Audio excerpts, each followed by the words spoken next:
Sebuah alat berat terguling menimpa tangga jembatan penyeberangan orang di Tebet, Jakarta Selatan. Akibatnya tangga JPO mengalami kerusakan dan tidak bisa digunakan pejalan kaki. Inilah kondisi alat berat atau eskavator milik UPK Badan Air Dinas Lingkungan Hidup yang terguling di Jalan Abdullah Syafi'i, Tebet, Jakarta Selatan. Eskavator ini terguling karena tidak seimbang saat dinaikkan ke atas truk. Akibatnya, tangga JPO mengalami kerusakan cukup parah hingga tidak bisa digunakan oleh pejalan kaki.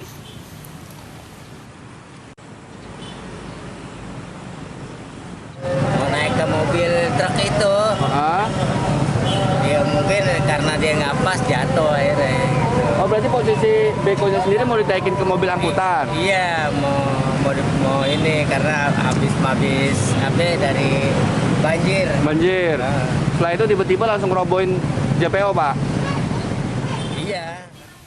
Sidang kedua kasus pencemaran nama baik dengan terdakwa Gede Ari Astina alias Jering SID maksud kami, sempat ditunda selama 15 menit karena tidak didampingi oleh kuasa hukum. Sidang digelar secara online mengikuti protokol kesehatan. Sidang secara online dimulai setelah kehadiran tim kuasa hukum, namun tim kuasa hukum berharap sidang dapat dilakukan secara offline. Saat sidang berlangsung, terdakwa Jering sempat menolak, namun jaksa tetap membacakan materi dakwaan secara garis besar. Sidang akan dilanjutkan Selasa pekan depan dengan agenda pembacaan eksepsi dari terdakwa dan kuasa hukumnya. Terima kasih atas kesempatan. Sampai hari ini tetap menggunakan Tersangka mutilasi di apartemen Kalibata City, Jumadil Al-Fajri dan Nelly Atik Supriyatin sedang menjalani tes kejiwaan. Hasil tes kejiwaan tersangka nantinya akan melengkapi berita acara pemeriksaan keduanya.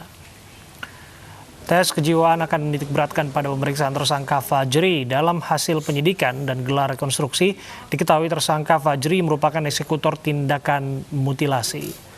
Pemeriksaan kejiwaan terhadap Fajri juga disebabkan tersangka memperagakan adegan mutilasi dengan tenang, bahkan sempat tidur dan bermain game online di apartemen tempat korban berada. Tersangka Fajri diketahui mempelajari teknik mutilasi melalui situs berbagi video di internet. Ya, rekan-rekan yang sudah ngambil gambar. Ya, gantian ya. Gantian, oke. Pemain korban berhenti. Polisi telah menangkap 2 tersangka pelaku kasus mutilasi yang jenazahnya ditemukan di apartemen Kalibata City. Pelaku merupakan sejoli yang membunuh karena motif ekonomi.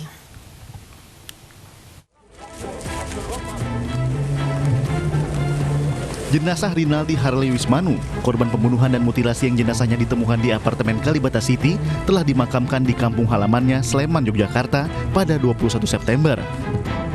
Ratusan kerabat mengantarkan korban menuju tempat peristirahatan terakhir. Pemakaman Rinaldi dihadiri Bupati Sleman, Sri Purnomo.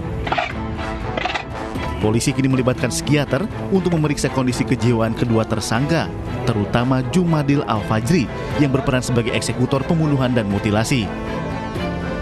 Pemeriksaan kejiwaan dilakukan karena tersangka Fajri terkesan tenang saat melakukan aksinya.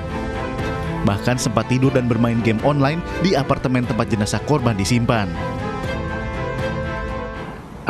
Kita masih fokus di penyidikan terhadap yang tersangka, kedua-dua tersangka ini untuk kelengkapan berkas, tapi nanti akan kita rencanakan untuk lakukan pemeriksaan psikiater, khususnya kepada DAF ya. Karena dengan ketenangan kita lihat kemarin hasil rekonstruksi dengan ketenangannya dia untuk melakukan eksekusi dan bahkan mutilasi kepada si korban ini. Kasus terungkap saat penghuni lantai 16 salah satu tower di apartemen Kalibata City mencium bau tidak sedap dari salah satu unit. Penghuni pun melapor ke pengelola apartemen pada 16 September lalu dan menemukan jenazah termutilasi yang disimpan di dalam koper. Hasil pemeriksaan jenazah menunjukkan korban adalah Rinaldi Harley Wismanu yang dilaporkan menghilang oleh keluarganya sejak 9 September.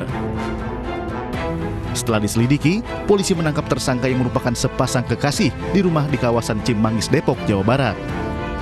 Polisi menyebut pembunuhan telah direncanakan begitu rapi dengan modus ingin menguasai harta korban. Tersangka LAS mengaku mengenal korban di media sosial dan bertemu di apartemen Pasar Baru di Jakarta pada 7 September. Kedua tersangka membunuh korban karena tergiur harta. Korban dibunuh dan dimutilasi saat berkencan dengan LAS.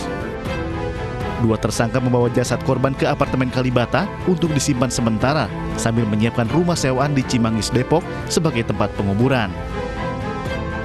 Namun belum sempat menghilangkan jejak kejahatannya, dua tersangka tertangkap.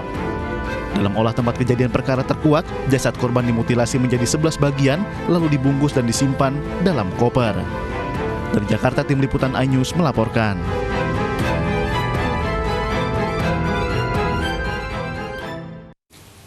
Sebelas anggota TNI di Maumere, Nusa Tenggara Timur dinyatakan positif COVID-19. Informasi selengkapnya akan kami hadirkan usai jeda berikut, tetap di iNews Sore.